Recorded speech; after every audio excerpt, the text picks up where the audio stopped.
এই সবাই কেমন আছেন? আশা করি সবাই ভালো আছেন। আর আমি আজকে আছি ময়মনসিংহ জেলার অবস্থিত একটি রাজবাড়িতে। এটি হচ্ছে শশীলজ। শশীলজ বাংলাদেশের ময়মনসিংহ শহরের কেন্দ্রস্থলে অবস্থিত মহারাজা শশীকান্ত আচার্যের বাড়ি, যা ময়মনসিংহের রাজবাড়ি নামে পরিচিত।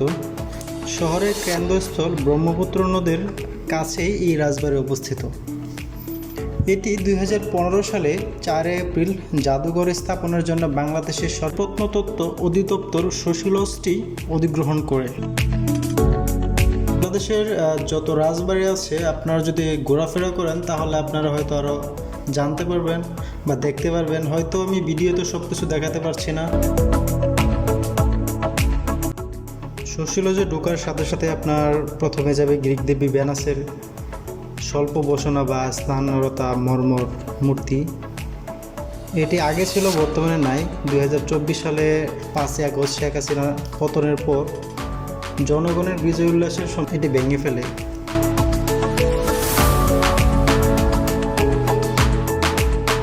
আপনারা যদি নিজ নিজ উদ্যোগে প্রত্যেকটা রাজবাড়ি বাংলাদেশে ঘুরতে পারেন তাহলে মনে হয় অনেক ইতিহাস সম্বন্ধে বাংলাদেশে জানতে পারবেন। আর এটা হবে মনে হয় যে আমাদের যে প্রজন্মটা আছে, প্রজন্মটাকে হয়তো পূর্বের কিছু ইতিহাস আমরা সঠিকভাবে জানতে পারব।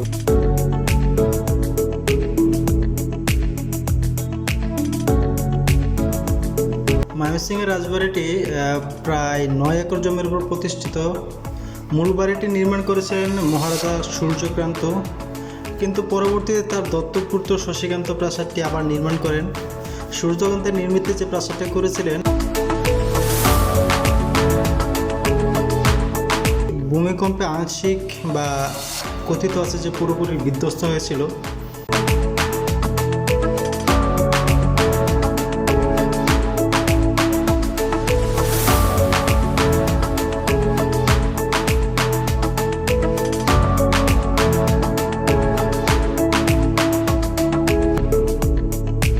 এটি হচ্ছে শশীলজের প্রবেশদ্বার।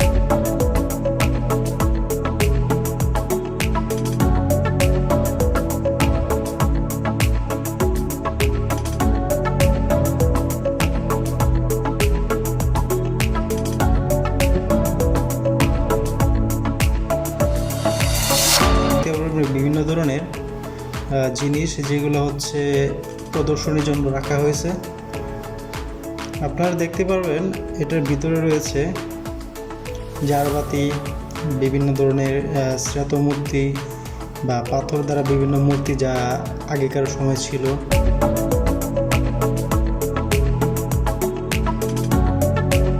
ভবনটির দেয়ালে রয়েছে বিভিন্ন ছবি, বা এটি হচ্ছে মুক্তাগাছা রাজবাড়ির কিছু দৃশ্য।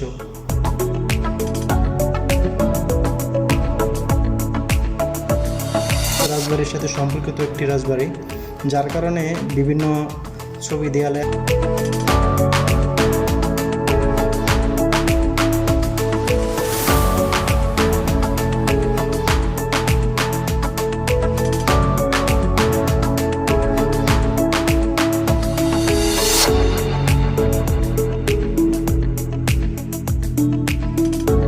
ভবনটির মধ্যে রয়েছে বিভিন্ন ধরনের হাতির চোয়াল, হাতির হাড়, বন্য মহিষের শিং, সামুদ্রিক ঝিনুক, কিন্তু এগুলো আমাদের ভিডিও করা নিষেধ, যার কারণে হয়তো আমি আপনাদের দেখাতে পারছি না। আপনারা যদি নিজ চোখে আসেন, নিজ শরীরে যদি আসেন তাহলে হয়তো বা দেখতে পারবেন। আশা করি আপনারা এটি প্রদর্শন করবেন।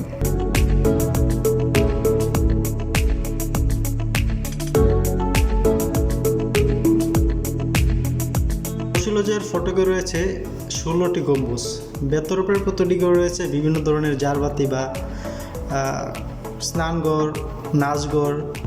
স্নানঘরে রয়েছে আবার একটি সুড়ঙ্গ।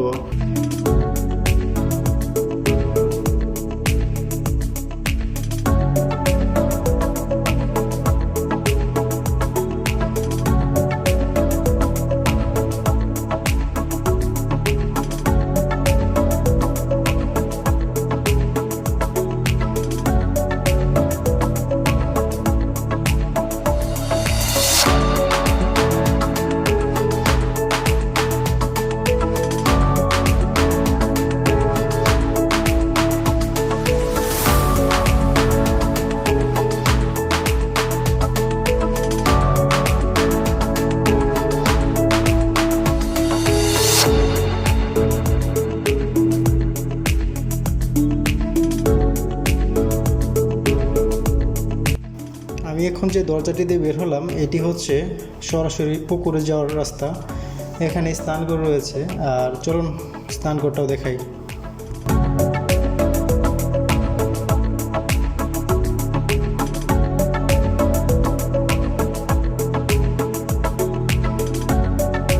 এই স্নানঘরে বসে রানী পাশের পুকুরে হাঁসের খেলা দেখতেন।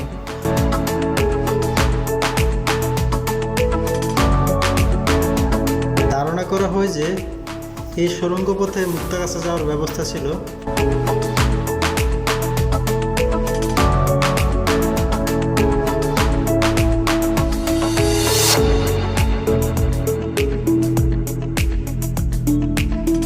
তোলা স্নানঘরটি সত্যিকারের প্রত্যেকটা মানুষের সৌন্দর্য একটি আকর্ষণ হিসেবে কাজ করে। এটি দেখতে আসলেই অসাধারণ।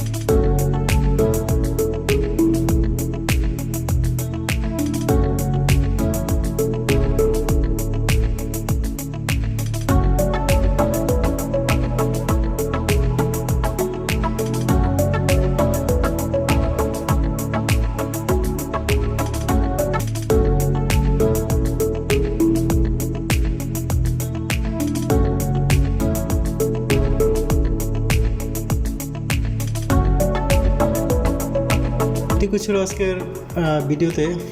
যদিও আমি আপনাদের সম্পূর্ণটা ওরকমভাবে দেখাতে পারলাম না, কারণ এর ভিতরে বিভিন্ন নিদর্শন আছে যা ছবিতে বা ভিডিও করা একদম নিষেধ।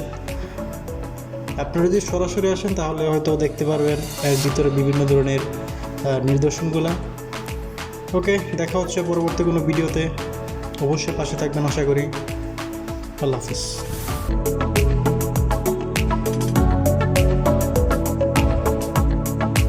ভিডিওটা যদি ভালো লাগে অবশ্যই লাইক শেয়ার করবেন, আর লাইক শেয়ার সাবস্ক্রাইবই আমার অনুপ্রেরণা।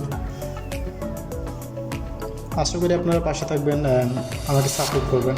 ধন্যবাদ।